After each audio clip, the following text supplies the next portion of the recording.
حضرت امام ابو حنیفہ رحمۃ اللہ علیہ ایک روز ظہر کی نماز کے بعد گھر تشریف لے گئے۔ بالا خانے پر آپ کا گھر تھا، جہاں آرام کرنے کے لیے بستر پر لیٹ گئے۔ اتنے میں کسی نے دروازے پر نیچے دستک دی۔ آپ اندازہ کیجئے، جو شخص ساری رات کا جاگا ہوا ہو اور سارا دن مصروف رہا ہو، اس وقت اس کی کیا کیفیت ہوگی۔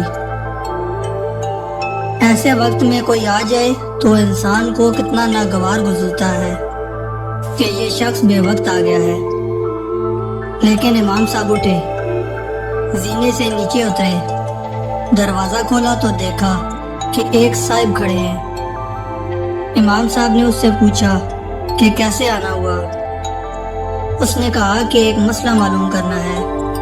دیکھیے، اول تو امام صاحب جب مسئلہ بتانے کے لیے بیٹھے تھے، وہاں آ کر تو مسئلہ نہیں پوچھا، اب بے وقت پریشان کرنے کے لیے یہاں آ گئے۔ لیکن امام صاحب نے اس کو کچھ نہیں کہا، بلکہ فرمایا کہ اچھا بھائی، کیا مسئلہ معلوم کرنا ہے۔ اس نے کہا کہ میں کیا بتاؤں، جب میں آ رہا تھا تو مجھے یاد تھا کہ کیا مسئلہ معلوم کرنا ہے، لیکن اب میں بھول گیا، یاد نہیں رہا کہ کیا مسئلہ پوچھنا تھا۔ امام صاحب نے فرمایا کہ اچھا، جب یاد آ جائے تو پھر پوچھ لینا۔ آپ نے اس کو برا بھلا نہیں کہا، نہ اس کو ڈانٹا ڈپٹا، بلکہ خاموشی سے اوپر چلے گئے۔ ابھی جا کر بستر پر لیٹے ہی تھے کہ دوبارہ دروازے پر دستک ہوئی۔ آپ اٹھ کر نیچے تشریف لائے اور دروازہ کھولا تو دیکھا کہ وہی شخص کھڑا ہے۔ آپ نے پوچھا کیا بات ہے۔ اس نے کہا کہ حضرت، وہ مسئلہ مجھے یاد آ گیا تھا۔ آپ نے فرمایا کہ پوچھ لو۔ اس نے کہا کہ ابھی تک تو یاد تھا، مگر جب آپ آدھی سیڑھی تک پہنچے تو میں وہ مسئلہ بھول گیا۔ اب اگر ایک عام آدمی ہوتا تو اس وقت اس کے اشتعال کا کیا عالم ہوتا۔ امام صاحب نے فرمایا اچھا بھائی، جب یاد آ جائے تو پوچھ لینا۔ یہ کہہ کر آپ واپس چلے گئے اور جا کر بستر پر لیٹ گئے۔ ابھی لیٹے ہی تھے کہ دوبارہ پھر دروازے پر دستک ہوئی۔ آپ نیچے اترے، دروازہ کھولا تو دیکھا کہ وہی شخص کھڑا ہے۔ اس نے کہا کہ حضرت، وہ مسئلہ یاد آ گیا ہے۔ امام صاحب نے پوچھا کہ کیا مسئلہ ہے۔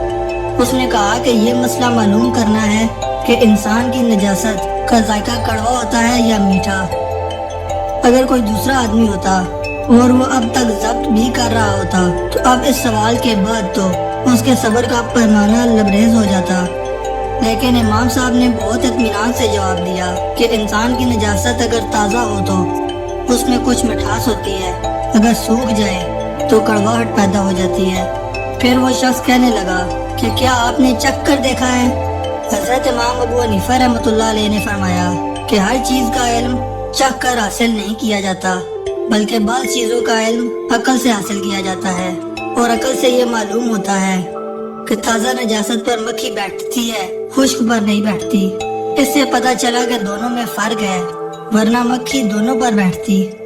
جب امام صاحب نے یہ جواب دے دیا تو اس شخص نے کہا، امام صاحب، میں آپ کے سامنے ہاتھ جوڑتا ہوں، مجھے معاف کیجیے گا، میں نے آپ کو بہت ستایا، لیکن آج آپ نے مجھے ہرا دیا۔ امام صاحب نے پوچھا کہ میں نے کیسے ہرا دیا۔ اس شخص نے کہا کہ ایک دوست سے میری بحث ہو رہی تھی، میرا کہنا یہ تھا کہ حضرت سفیان ثوری رحمۃ اللہ علیہ علماء کے اندر سب سے زیادہ بردبار ہے اور غصہ نہ کرنے والے بزرگ ہیں، اور میرے دوست کا کہنا تھا کہ سب سے زیادہ بردبار اور غصہ نہ کرنے والے بزرگ امام ابو حنیفہ رحمۃ اللہ علیہ ہیں، اور ہم دونوں کے درمیان بحث ہو گئی، اور اب ہم نے جانچنے کے لیے یہ طریقہ سوچا تھا کہ میں اس وقت آپ کے گھر ہوں جو آپ کے آرام کا وقت ہوتا ہے، اور اس طرح آپ کو 2-3 مرتبہ اوپر نیچے دوڑاؤں اور پھر آپ سے ایسا بےہودہ سوال کروں اور یہ دیکھوں کہ آپ غصہ ہوتے ہیں یا نہیں۔ میں نے کہا کہ اگر غصہ ہو گئے تو میں جیت جاؤں گا، اور اگر غصہ نہ ہوئے تو تم جیت گئے، لیکن آج آپ نے مجھے ہرا دیا۔ اور واقعہ یہ ہے کہ میں نے اس روئے زمین پر ایسا حلیم انسان جس کو غصہ چھو کر بھی نہ گزرا ہو، آپ کے علاوہ کوئی دوسرا نہیں دیکھا۔